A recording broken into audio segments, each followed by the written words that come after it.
ప్రభువైన యేసుక్రీస్తు శ్రేష్ఠ నామములో వాక్యాన్ని వీక్షిస్తూ అనేక మందికి ఫార్వర్డ్ చేస్తూ సబ్స్క్రైబ్ చేసిన బిడ్డలందరికీ నా హృదయపూర్వక వందనాలు.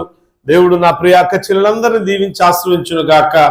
దేవుని పిల్లల్ని ఎప్పుడు కూడా దేవుడు దీవిస్తాడే గాని ఎంత మాత్రం కూడా ఆయన ఎడబాటుగా దూరంగా ఉంచే దేవుడు కానే కాదు. ఈరోజు మనం నేర్చుకోబోతున్నాం, గత ఎపిసోడ్లో నేర్చుకున్నాం, అలుముకున్న అంధకారములో జీవపు వెలుగులో నింపబడిన ప్రజలున్నారు అని. ఒక దేశంలో 3 దినాలు కట్టిక గాఢాంధకార చీకటి ఒక దేశాన్ని అలుముకుంది. కానీ ఆ దేశంలో దేవుని ప్రజలుగా ఉన్న వారికి మాత్రం జీవపు వెలుగు వారిని నడిపిస్తూ ఉంది. అంధకారంలో ఉన్న ప్రజలు ఒకవైపు ఉంటే జీవపు వెలుగులో ఉన్న ప్రజలు మరొక వైపు ఉన్నారు. దీనికి సాదృశ్య రూపకం ఏంటంటే రాబోతున్న దినాలకు ఉపమాన రీతిగా దేవుడు చెప్పిన మాట కాదు, ప్రత్యక్షంగా చేసిన క్రియ ఇది. అంటే యేసుక్రీస్తు రాకడలో కొందరు అంధకారంలో నెట్టివేయబడతారు, యేసుక్రీస్తు రాకడలో మరికొందరు ఎత్తబడతారు. నువ్వు ఎత్తబడే గుంపులో ఉంటావో విడవబడే గుంపులో ఉంటావో నిర్ణయం నీదే. ఐగుప్తు దేశంలో దేవుడు మోషే చేత చేసిన సూచక్రియ, కఠినమైన హృదయం కలిగిన ఫరో రాజు ఎంతకు మాట వినకపోయేసరికి దేవుడు అంటాడు, మోషేకి ఆజ్ఞాపిస్తాడు, మోషే నీ చెయ్యి ఆకాశం వైపు ఎత్తు, గాఢాంధకార చీకటి అలుముకుంటుంది ఈ దేశంలో అని అంటాడు. ఎవరు చీకటిని తీసుకొచ్చింది? ఇప్పుడు ఎవరు దేవుడు ఆ స్థలంలో వాడుకుంది ఎవరిని? ఎవరు చెయ్యెత్తితే చీకటి అయిపోయిందంటే ఆయన ఒక మనుష్యుడే. కానీ దేవుని ఇల్లంతటిలో నమ్మకమైన మనుష్యుడు. దేనిలో నమ్మకమైన వాడు? దేవుని ఇల్లంతటిలో నమ్మకమైన వాడు. మరి మనం దేవుని ఇల్లంతటిలో నమ్మక ద్రోహులమా? చెప్పండమ్మా, మనం ఎలాంటి వాళ్ళం? మనం ఎలా బ్రతుకుతున్నాం? మోషే నా ఇల్లంతటిలో నమ్మకమైన వాడు అని సాక్ష్యం చెప్పాడు దేవుడు. నీ గురించి దేవుడు ఏమో సాక్ష్యం చెప్తున్నాడు తెలుసా? నా ఇల్లంతటిని దోచుకునే మహా మోసగాడు, మోసగత్తె అని చెప్తాడు, అబద్ధికుడు, దొంగోడు అని చెప్తాడు. నీ గురించి దేవుడు నమ్మకమైన నా ప్రియ కుమార్తె, నమ్మకమైన నా ప్రియ కుమారుడు అని చెబితే జీవపు వెలుగులో లోకమంతా అంధకారంలో ఉండవు, నువ్వు మాత్రం జీవపు వెలుగులో ఉంటావు. చూడండి ఎలాంటి అంధకారం అలుముకుంది ఐగుప్తు దేశానికి. 10వ అధ్యాయంలో ఐగుప్తు దేశంలో జరిగిన ఈ సంఘటన నిర్గమాకాండం 10వ అధ్యాయం ఒక్కసారి మనం చూద్దాం. 21వ వచనం నుంచి 24వ వచనం వరకు ధ్యానం చేద్దాం. అందుకు యెహోవా మోషేతో ఇలా అన్నాడు. ఏమన్నాడు? ఆకాశం వైపు నీ చెయ్యి చాపుమో. ఏమన్నాడండి? ఆకాశం వైపు నువ్వు చూసి, నువ్వు విమానం వేసుకొని ర్యాకెట్ వేసుకొని వెళ్ళిపోయి గ్రహాలన్నిటిని అటు ఇటు ఇటుదట్టు అని మార్చేసేబాక, లేదా మార్చేపోయి, లేదా ఆ దేశం వరకు పెద్ద తెరసాప చుట్టేసి ఏ వెలుగు కింద పడకుండా అని చెప్పలా. అంటే కష్టమైన పని ఏది చెప్పలా దేవుడు. లేదా బాగా భయంకరమైన ఒక పొగబెట్టి దేశమంతా అని చెప్పలా. ఏదో ఒకటి చీకటి అవ్వడానికి ఏం చేయాలో కరెంట్ తీసేసే అని చెప్పలా. ఏం చేశాడు? ఏమి చేయవద్దు, నీ చెయ్యి అంటే ఏం చేశాడు? దేవుడు చెప్తున్న మాట ఏంది? క్రియ మనుషుని ద్వారా చేయగలడు. చాలా మంది అనుకుంటారు కదా, దేవుడు ఎప్పుడు సహాయం చేస్తాడు నాకు, దేవుడే చేయాలి సహాయం, దేవుడే చేయాలి ఏదైనా, దేవుడే చేయాలి, దేవుడే సహాయంగా ఉండాలి, దేవుడే దిగి రావాలి అనుకుంటారు. నేనంట దేవుడు దిగిరా దేవా నా మొర విను అని ఇశ్రాయేలు ప్రజలు ఐగుప్తు దేశంలో ఉన్నప్పుడు, బానిసలుగా బ్రతుకుతున్నప్పుడు, చెరపట్టబడిన ఆ బానిస సంఖ్యల్లో మగ్గిపోతున్నప్పుడు వారి జీవితం అయితే అంధకారముగానే ఉంది. ఇశ్రాయేలు ప్రజల జీవితం ఎలా ఉందట? అంధకారంగా ఉంది. అంధకారమయమైపోయిన ఇశ్రాయేలు జీవితానికి దేవుడు దిక్సూచిగా, మార్గదర్శిగా, ఒక వెలుగుగా మోషేను నియమించుకున్నాడు. కారణం, దేవుని పని అంతటిలోనూ, దేవుని ఇల్లంతటిలోనూ నమ్మకమైన పరిచారకుడు, నమ్మకమైన యోధుడు. నమ్మకత్వం ఒక గొప్ప ఆశీర్వాదాన్ని తీసుకొచ్చింది మన దగ్గరికి. నమ్మకత్వం అనేక మందిని మంచి మార్గంలో నడిపించింది. నమ్మకత్వం ఉన్నతమైన స్థితిలో మనల్ని కూర్చోబెట్టింది. నమ్మకత్వం లక్షల మంది మనుషులను మన వైపు చూసేటట్టు చేస్తుంది. నమ్మకత్వం దేవుడే మెచ్చుకునేటట్టు చేస్తుంది. నువ్వు నమ్మకంగా ఉంటే, దేవుడు నిన్ను మెచ్చుకుంటే, యోగ్యురాలు అని దేవుడు తలస్తే యోగ్యమైన పరిస్థితిలో నిన్ను ఉంచుతాడు. యోగ్యుడు అనుకుంటే యోగ్యుడిగానే నేను దేవుడు నిలబెడతాడు. ఎంత మాత్రం దూరం చేయడు. మనం అనుకుంటాం చాలా సందర్భాల్లో, దేవుడు నాకే ఎందుకు ఇట్లా చేస్తున్నాడు, దేవుడు నాకే ఎందుకు సహాయం చేయట్లా, వాళ్ళకే ఎందుకు చేస్తున్నాడు అనుకుంటారు. కానీ నీ సమయం వచ్చింది, నీకు దేవుడు సహాయం చేయడం సిద్ధంగా ఉన్నాడు. నువ్వు నిజంగా జీవ వెలుగులో నడిస్తే. జీవ వెలుగులో నడిచే వాళ్ళు ఏ విధంగా ఉంటారు అంటే, వాక్యాన్ని వెంబడిస్తారు, వాక్యాన్ని అనుసరిస్తారు, వాక్యానుసారంగా బ్రతకడానికి ఇష్టపడతారు, వాక్యానికి లోబడతారు. జీవ వెలుగులో ఎవరు నడుస్తారో వాక్యానికి లోబడేవారు, వాక్యానుసారంగా బ్రతికేవారు, వాక్యానుసారంగా జీవించేవారు, వాక్యాన్ని అనుసరించేవారు, వాక్యాన్ని ఆచరించేవారు, వాక్యానుసారంగా దేవుని వైపు నడిచేవారిని దేవుడు చూస్తాడు.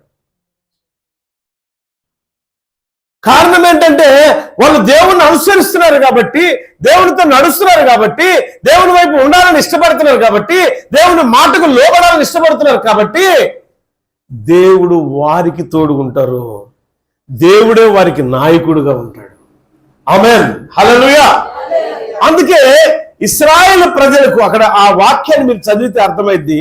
నిర్గమాకాండం, మళ్ళా చెప్తున్నా, నిర్గమాకాండం 10వ అధ్యాయం 21 నుంచి 23 లేక 24 వరకు చదువుకోండి. అక్కడ మాటలు రాయబడినవి ఒకసారి చూడండి.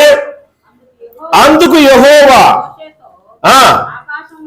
ఆకాశం వైపు నీ చెయ్యి ఎత్తినప్పుడు ఐగుప్తు దేశమంతయు 3 దినాలు 3 దినాలు గాఢాంధకారమాయెను. చూసారా, చిక్కటి చీకటి అంటే ఏంది? గాఢాంధకారం. కింద వచనంలో చూడండి, మీకు అర్థమయ్యేది. ఇప్పుడు నేను చదివింది అదే, 22వ వచనం. మోషే ఆకాశం వైపు తన చెయ్యి ఎత్తినప్పుడు ఐగుప్తు దేశమంతయు 3 దినాలు 3 దినాలు ఏమి అంటే చెయ్యి సూర్యుడికి అడ్డు పెట్టేశాడా? నేను పెట్టాడంట. ఎస్, పెట్టాడు. సూర్యుడిని, చంద్రుణ్ణి, నక్షత్రాలని, గ్రహాంతరాలను, ప్రతి గ్రహాన్ని కూడా తారుమారైపోయినాయి. అంటే సమయస్ఫూర్తితో గ్రహాలు నడవలా. సూర్యుడు రూపురేఖలు మారిపోయినాయి. అంధకారం అలుముకున్నది సూర్యుడికి. చెయ్యి ఈయన ఎత్తగానే, చెయ్యిని ఎత్తాడు, చెయ్యి అడ్డు పెట్టగానే సూర్యుడు వెలుగునివ్వటం ఆపేశాడు. ఆ దేశంలో 3 రోజులు జరిగిన సంభవాలు ఎలాంటి అంటే, భయంకరమైన ఉరుములు వస్తున్నాయట, భయంకరమైన ప్రళయంలాగా భూకంపం వచ్చినట్టు భూమి ఉడుకుతుందంట. భూమి కూడా గజ గజ గజ గజ గజ ఒలిగిపోయిందట. అసలు ఏ విపత్తు సంభవిస్తుందో అర్థం కాని పరిస్థితిలో పడుకున్నోడు పడుకున్నట్టే, కూర్చున్నోడు కూర్చున్నట్టే, నుంచున్నట్టే ప్లేస్ లోనే. ఎవడు వాడి ప్లేస్ లో నుంచి ఇలా నుంచుంటే ఎంతకు సతకబడి కూర్చోవడమే. కారణం ఏంటంటే తడుముకోవాల్సి వస్తుంది. ఇట్లా కళ్ళు పోయినోడు కట్టిక చీకట్లో, కళ్ళు పోయినోడికి కట్టిక చీకటైనా కట్టిక వెలుగైనా ఒకటే. చీకటి ఇట్లా మనం కళ్ళు ఇలా తడుములాడుకుంటూ వెళ్తాం. మనం ఎందుకు? ఏమీ కనపడదు. కళ్ళుంటే అన్ని కనపడతాయి. కళ్ళు ఉన్నంతసేపు తెలియదు కళ్ళ విలువ. దేవుడు కృప మనల్ని ఆవరించినంతసేపు ఆయన యొక్క విలువ అర్థం కాకపోవచ్చు. దేవుని కృప ఒక్కసారి ఆయన వెనక్కలా తీసుకుంటే నిన్ను అలుముకునేది అంధకారమే. మోషే అలా చెయ్యెత్తగానే, ఆయన చెయ్యెత్తినప్పుడు సూర్యుడు స్తంభించిపోయాడు, చంద్రుడు స్తంభించిపోయాడు, గ్రహాంతరాలు నిలిచిపోయినాయి. వాటి చలనం మారిపోయింది. అందుకే 3 రోజులు అంధకారం అయిపోయింది. ఖగోళ శాస్త్రవేత్తలు వాళ్ళ యొక్క సర్చింగ్లో ఏం తెలిసింది అంటే, యెహోషువది ఒక ఎత్తు అయితే మోషేది మరొక ఎత్తు. ఫరో కఠిన హృదయ మూర్ఖత్వం 3 రోజులు అంధకారంలోనికి నెట్టివేసింది. నీ మూర్ఖత్వం జీవితాంతం బ్రతుకు దినం, చావు కాదు బ్రతుకు కాదు, అది అంధకారంలోనికి నెట్టివేస్తుందేమో జ్ఞాపకం చేసుకో. ఫరో మూర్ఖత్వం వల్ల, ఫరో జ్ఞానం వల్ల 3 దినాలు చీకటైపోయిందా అంటే ఫరో మూర్ఖత్వం వల్ల. మూర్ఖుడుగా మారిపోయాడు. ఆరాధన చేసుకోవడానికి వెళ్ళనివ్వట్లా ఇజ్రాయేల్ ప్రజల్ని. అరే బాబు, మా బ్రతుకు మేము బ్రతుకు, మమ్మల్ని పంపేదా బాబు అని అంటే, పంపిద్దాం మోషే, గడుపుతూ వచ్చాడు. ఇది 9వ సూచక్రియ. ఈ చీకటి అనేది 9వ సూచక్రియ. వెంటనే మోషే అలా చేతి ప్రార్థించగా సూర్యుడు కనుమరుగైపోయాడు, చంద్రుడు కనుమరుగైపోయాడు, గ్రహాలు నక్షత్రాలు కనుమరుగైపోయినాయి. ఆకాశం అంతా ఆ మేఘామృతం ఎలా అయిపోయిందంటే, మేఘాలన్నీ కూడా అంధకారం అలుముకుంది. కట్టిక చీకటి. ఎంత చీకటి అంటే ఇట తడుములాడుకునే అంత చీకటి. ఎన్ని రోజులు అనంటే 3 రోజులు. 3 గంటలే చీకటి భరించలేకపోయారు ఇశ్రాయేలు ప్రజలు. యేసుక్రీస్తుని సిలువ వేసినప్పుడు 3 గంటల చీకటి. ఫరో రాజు కఠినమైన హృదయానికి 3 గంటల చీకటి. కింద 23వ వచనం చదివితే, నిర్గమాకాండం 10వ అధ్యాయము 23వ వచనం, 3 దినాలు. చూసారా? అంటే ఎవడు ఎక్కడ, అజయ్ ఎక్కడున్నాడు తెలియదు, విజయ్ ఎక్కడున్నాడు తెలియదు, సుబ్బారావు ఏడున్నాడు తెలియదు, సూరయ్య ఏడున్నాడు తెలియదు, ఎల్లమ్మ ఏడుందో తెలియదు, పొల్లం మేడందో తెలియదు, ఎంకాయ మేడందో తెలియదు, అనసూయ మేడందో తెలియదు, ఆళ్ళు ఏడున్నారు తెలియదు, పిల్లలు ఏడున్నారు తెలియదు, ముసలు ఏడున్నారో తెలియదు. కారణం 3 దినాలు రేయి పగలనేది లేకుండా అంధకారం అయిపోయింది.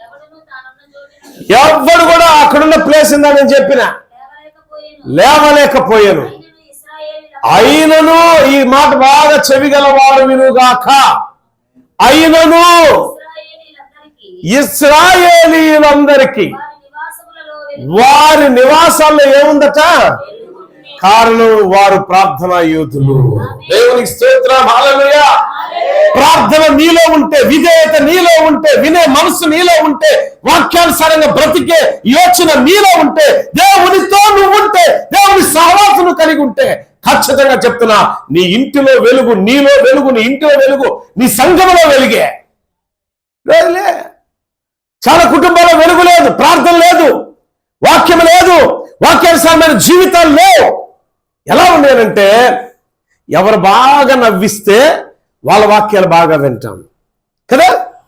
మనకంతా నవ్వులు పువ్వులే కావాలా అమ్మా, పొగడ్తలు కావాలి మనకి. ఎవరైతే బాగా పొగుడుతారో, ఎవరైతే బాగా నవ్విస్తారో, అబ్బాబ్బా ఏం ప్రసంగం అండి, అద్భుతం అండి. నీ బ్రతుకును మార్చే ప్రసంగం నీకు ఇష్టం ఉండదు. కారణం ఏంటంటే నువ్వు మూర్ఖుడివి. ఐగుప్తు దేశంలో ఏం నడుస్తుందంటే మూర్ఖత నడుస్తుంది. అందుకే వాళ్ళకి ఏమైందట?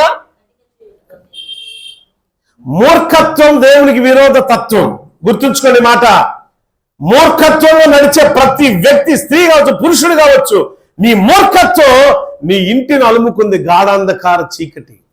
ఎందుకు ఆశీర్వాదములు, ఎందుకు నీకు కుటుంబంలో వెలుగు లేదు అంటే మాట వినో, ప్రార్థన లేదు, వాక్యము లేదు, ధ్యానము లేదు, స్తుతి లేదు, అర్పణ లేదు, దాన బలం లేవు, సమాధాన బలం లేవు. వాక్యం అంటే దేవునికి సమాధానంగా నీ హృదయాన్ని బలిగా అర్పించుకుంటావా? ఆ తత్వమే లేదు. నీ హృదయమైన బలిపీఠాన్ని సరిగా నిర్మించుకుంటావా? లే.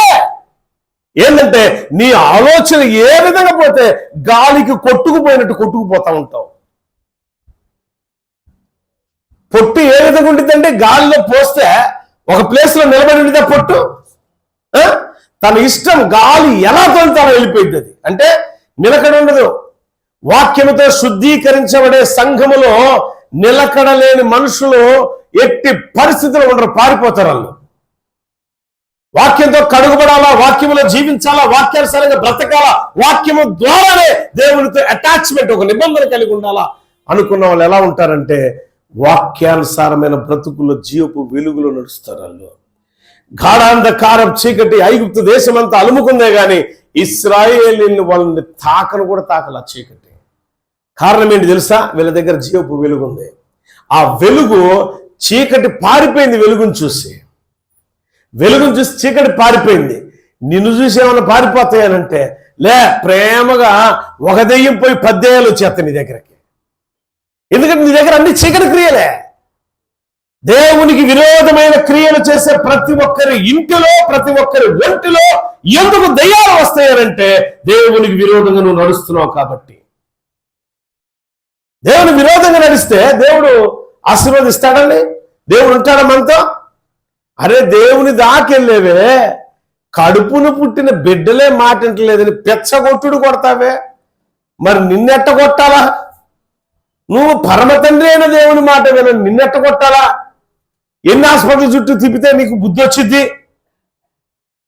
ఎన్ని డబ్బులు వదిలించుకుంటే బుద్ధి వచ్చింది? కొంతమంది అమ్మో స్కానింగ్ చేశారు, అమ్మో ఏదమ్మా అవన్నీ ఏముంటాయి, ఇంకా ఎక్స్రేలు, స్కానింగ్లు, అయ్యి ఇవి చేస్తారు, అన్ని చేస్తారు. అన్ని చేసి లాస్ట్కి ఏం చెప్తారంటే ఏమీ లేదన్నాడు అన్నయ్య. ఏమీ లేదు కానీ చెల్లె, నీ దగ్గర ఉన్న దెయ్యం పోవాలంటే దేవుని దగ్గర రావాలి నువ్వు అనేవాడు. నేను ఎక్కడికంటే ప్రార్థనకు బదులు హాస్పిటల్కి వెళ్తా. అది నీ గొప్ప విశ్వాసం. ధన్యవాదాలు. అంత గొప్ప విశ్వాసం సిగ్గులేదు. మార్చుకో బుద్ధిని మార్చుకో, బాగుపడతావు. బుద్ధిని మార్చుకో, వెనకొచ్చింది నీ బ్రతుకులోకి. ఆరోగ్యంగా ఉండాలండి. మనం ఆరోగ్యంగా ఉండాలి. మన ఆరోగ్యం దేవునికి చాలా ప్రాముఖ్యం. ఎప్పుడు తెలుసా? దేవుడు అంటే మనకు భయం, భక్తి కలిగి వాక్యానుసారమైన బ్రతుకులు మనం ఉంటే మన ఆరోగ్యం దేవునికి చాలా విలువ. మన ప్రాణం ఇంకా విలువైంది. యెహోవా భక్తుల మరణం ఆయన దృష్టికి విలువైనది. మనం మరణించిన విలువే, మనం బతికిన విలువే, చచ్చిన విలువే కదా. ఏదా బంగారం కింద పడేసిన బంగారమే, ఒంటి మీదకి ఎక్కినా బంగారమే కదా. అయితే గుర్తుంచుకోండి, వీటిలో దీనికంటే పూరి గుడిసెలో బతికే భక్తుడైనా గొప్పోడే, ఉన్నతమైన భవనంలో బతికే భక్తుడైనా గొప్పోడే. ఇక్కడ కావాల్సింది ఏంటంటే భక్తి గల విశ్వాస జీవితం. అది అంధకారం కూడా మనల్ని ఏమీ చేయలేదు. అంధకారం నిన్ను అలుముకోకుండా, అంధకారపు క్రియలు నిన్ను అలుముకోకుండా, అంధకారము వాళ్ళ చూడు 3 రోజులు ఉన్న పలంగా అలానే ఉంచింది. ఏ పని చేసుకొని ఇలా అల్లాడిపోయారు, తల్లడిల్లిపోయారు. అప్పుడు మళ్ళీ మోషన్ పిలిపిస్తే అయ్యా మిమ్మల్ని పంపిస్తానయ్యా అంటాడు. మళ్ళీ మాట తప్పుతాడు ఫరో. అది వేరే విషయం. ఇప్పుడు మత్తయి సువార్తలో వద్దాం. 27వ అధ్యాయంలో ఏం రాయబడిందో చూద్దాం.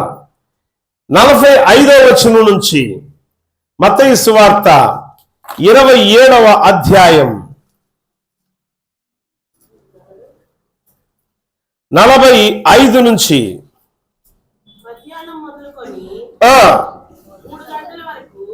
మధ్యాహ్నం జాగ్రత్త చదువు మళ్ళీ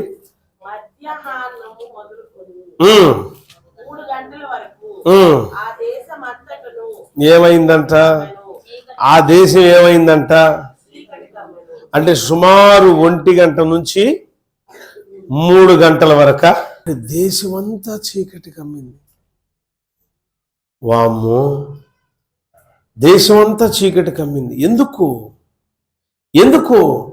జీవమయ్యున్న క్రీస్తును తృణీకరించినందుకు. ఎందుకో? జీవప్రదాత అయిన క్రీస్తునాథుణ్ణి హేళన చేసినందుకు. ఎందుకో? వెలుగుని మీరు ఆర్పేసుకున్నందుకు. యేసుక్రీస్తు మరణం దేశంలో ఒక సంచలనాన్నే కాదు, ప్రపంచ చరిత్రనే మార్చేసింది. నీలో క్రీస్తు లేకపోతే, నీలో క్రీస్తు జీవించి ఉండకపోతే నీ బ్రతుకు ఎలా ఉండిద్దంటే అంధకారమే. ఎన్నో సంఘటనలు ఉత్పన్నమైనాయి. ఆ చీకట్లు ఎన్నో సంఘటనలు జరిగాయి. గజ యాజకులు వణిగిపోయారు. అధికారులు, అధిపతులు గజగజలు వణిగిపోయారు. వామ్మో, దైవ కుమారుడు మేము సిలువేశాం, బాబోయ్ ఏమి సంభవించబోతుందని గజగజ వణిగిపోయారు ఒక్కొక్కడు.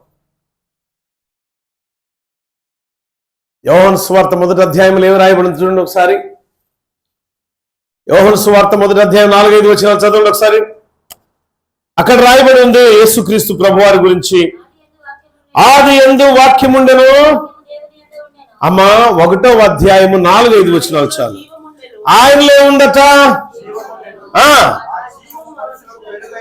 ఆ జీవం మనుషులకు ఆ వెలుగునే అర్పేసుకుంటున్నాం మనం. చూడండి, చీకటి సమాజంలో ప్రకాశించుచున్నను మనుషుడు దాన్ని గ్రహించలేకున్నాడు. ఈ రోజు దేవుడు తన జీవవాక్యం ద్వారా మన మధ్య సంచారం చేయుచున్నాడు. పరిశుద్ధాత్మ దేవుడు. ఆ గ్రహింపు లేకపోతే నీ బ్రతుకు చీకట వెలుగ? చెప్పండి ఒకసారి. అంటే ఏం చేయాలా? వాక్యానుసారంగా బ్రతకటం నేర్చుకోవాలి. వాక్యం ఏం బోధ చేస్తుంది? మోసం చేయొద్దు, అబద్ధం ఆడొద్దు, వ్యభిచారం చేయొద్దు, పలకరాని పలుకులు పలకొద్దు, అల్లరితో కూడుకున్న ఆటపాటలతో నీకు పని లేదు, గర్వం అహంకారం సమస్తమును కూడా మూటగట్టి సమాధి చేయి. ప్రతి పాపపు క్రియను యేసుక్రీస్తు యందు విశ్వాసం ఉంచి బాప్తిసం తీసుకున్న నీవు, సమాధి చేసిన నీవు, పరిశుద్ధతతో పైకి లేపబడిన నీవు, నూతన స్వభావాన్ని ధరించుకున్న నీవు క్రీస్తు వెలుగులో నడుస్తావా, గాఢాంధకార చీకటిలో త్రోయబడతావా? ఏది నీకు ఇష్టం? ఏది నీకు ఇష్టం? ఆయనతో ఉంటే నీకు జీవపు వెలుగు. ఆయనతో ఉన్నారు కాబట్టి ఐగుప్తులో ఇశ్రాయేలు ప్రజలకు వెలుగు. ఆయన విడిచారు కాబట్టి, ఆయన మాట వినలేదు కాబట్టి, మూర్ఖ స్వభావంతో ఫరో చేసిన క్రియను బట్టి ఆ దేశంలో ప్రజలందరూ కూడా అదే తత్వం కలిగి ఉన్నారు కాబట్టి వారు చీకటిని అనుభవించారు. చీకటి రకరకాల ప్రమాదాలకు గురి చేస్తుంది. స్పీడ్గా వస్తున్నాడు, సడన్గా లైట్లు పోయినాయి, బైక్ మీద బాగా స్పీడ్ వస్తున్నాడు, గాఢాంధకారం అలుముకుంది. ఈ బైక్ లైట్ వేసుకొని స్పీడ్గా వస్తే సడన్గా పోయింది. ముందు గొయ్యి ఉంది, గోతులు పడ్డాడు, స్పాట్ డెడ్. వెనకున్నవాడు గాయాలు పాలయ్యాడు. వాడు చెప్తున్నాడు కదా, అయ్యా అప్పుడు దాకా లైట్ బాగుంది, తొందరగా ఇంటికి వచ్చేద్దామని వస్తున్నాము, మమ్మల్ని వస్తునేసరికి సడన్గా లైట్ బల్బ్ ఆరిపోయింది, ముందు గొయ్యిందో చూడలా, గోతులో పడ్డాం, నాకేం చెయ్యి ఇరిగింది, వాడని చచ్చిపోయాడు. చీకటి ఏం చేసింది? ఇప్పుడు చీకటి ఏం చేసింది? చంపేసింది ఒక వ్యక్తిని. చీకట్లో కూర్చున్నావు, ఎటు నుంచి వచ్చిందో తెలియదు, ఏదో కరిచింది, నీకు తెలియలా. వెలుగు వచ్చేసరికి చచ్చిపోయి ఉన్నాడు మనిషి. అంటారు కదా, ఏదో కరిసిందా? కాలు మీద చూడండి, 1కి 4 ఘాట్లు కనపడుతున్నాయి. ఏం కరిసిందో, ఏం కొరికిందో తెలియదు, పాము ఎన్నిసార్లు కాటేసిందో తెలీదు. కరెంటు పోయినప్పుడు ఇలా జరిగింది. ఇలాంటి లోకంలో ఎన్నో చూస్తూ ఉంటాం. చీకట్లోనే దొంగతనాలు, చీకట్లోనే మోసకార్యాలు, చీకట్లోనే వ్యభిచారం, చీకట్లో అనేక పాపంతో కూడుకున్న పనులన్నీ చీకట్లోనే చేసేది మనం. నువ్వు చీకట్లో బ్రతుకుతున్నావు అంటే నీ దగ్గర అన్ని రకాల పనులు ఉన్నాయని అర్థం. క్రీస్తు లోకానికి వెలుగై ఉన్నాడు. నువ్వు క్రీస్తులో నడిపించబడితే నీలో జీవపు వెలుగు ఉంటుంది. ఆ చీకటి నిన్నేమీ చేయలేదు. అంటే ఐగుప్తు దేశమంతా చీకటి ఆవరించి ఉండగా ఇశ్రాయేలు ప్రజల మధ్య కృప విస్తరిస్తూ వచ్చింది కాబట్టి వాళ్ళు వెలుగులో ఉన్నారు. ఆమేన్, హల్లెలూయా. కృప విస్తరించడం ముఖ్యమా, చీకటి కమ్ముకోవటం ముఖ్యమా నీ జీవితంలో? కీర్తన గ్రంథం 32వ అధ్యాయం 10వ వచనం ఒకసారి చూడండి. దావీదు రాసిన కీర్తనలో 32వ అధ్యాయము 10వ వచనం ఒక మాట చెప్పుకొని మనం ముగించేసుకుందాం. భక్తిహీనులకు ఏం కలుగుతున్నాయి అంటే, భక్తిహీనులకు, భక్తి లేని వాళ్ళకి ఏం కలుగుతాయి చెప్పండి. ఇప్పుడు భక్తిహీనులకు ఏం కలుగుతాయండి? వేదనలు కలుగుతాయి. యెహోవా యందు నమ్మిక ఉంచిన వారికి, యెహోవా యందు నమ్మిక ఉంచు వారికి కృప.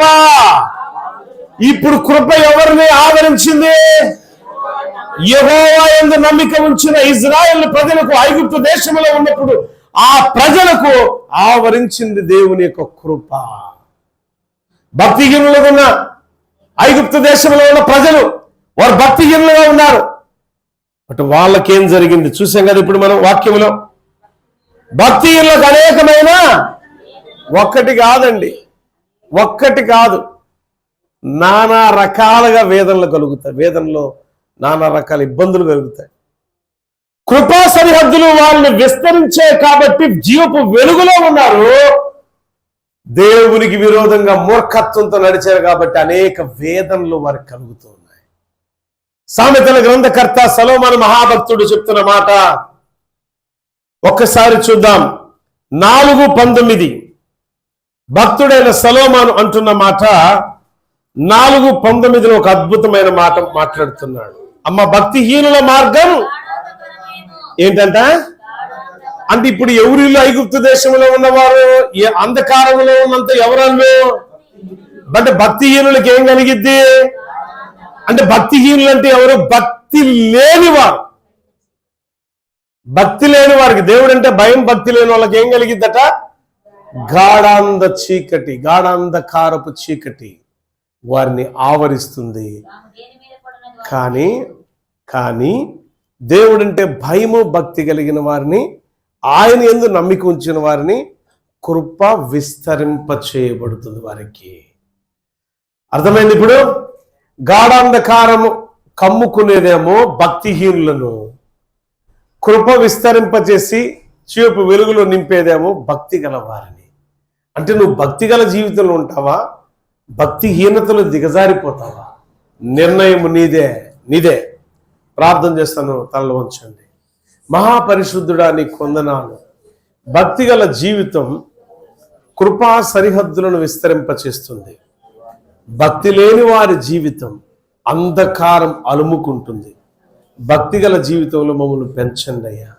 నీ వాక్యానికి లోబడాలి. విశ్వాసంతో కూడుకున్న క్రియలు మాలో ఉండాలి. దొంగ బుద్ధి మాలో ఉండకూడదు. మోసకారీతనం మాలో ఉండకూడదు. అహంకారం మాలో ఉండకూడదు. అతిశయం మాలో ఉండకూడదు. ఈర్షలు, ద్వేషాలు, పగలు, ప్రతీకారాలు మాలో ఉండరాదు. ప్రభువా, మంచితనం, దీర్ఘశాంతం, ప్రేమతత్వం, సమానత్వం, సాత్వికం, నెమ్మది ప్రభువా మాలో ఉండులాగా సహాయం దయచేయి. నిన్ను పోలి నడిచే ధన్యతను మాకు దయచేయి. మా కుటుంబాల్లో ఎందుకు చీకటి ఉన్నది? కారణం ఒకటే, మేము భక్తిహీనులమైతేనే దెయ్యాలు మా కుటుంబాల్లోనికి వస్తాయి. భక్తిహీనత నుంచి భక్తిగల జీవితంలోనికి మమ్మల్ని నడిపించి మా కృపా సరిహద్దులు, అనగా నీవు విస్తరింపజేసిన కృపా సరిహద్దులు బహుగా విస్తరింప చేయబట్టానికి విశ్వాసాన్ని కాపాడుకొని ముందుకు కొనసాగిపోయే ధన్యతను దయచేయమని యేసయ్య శ్రేష్ఠ నామమున అడుగుచున్నాను తండ్రి, ఆమేన్. God bless you all. దేవుడు మిమ్మల్ని, మీ కుటుంబాలు దీవించునుగాక. ప్రతి విధమైన రోగము, ప్రతి విధమైన శాపము, ప్రతి విధమైన ఇబ్బందికరమైన పరిస్థితుల నుంచి దేవుడు మీకు విడుదలివ్వునుగాక.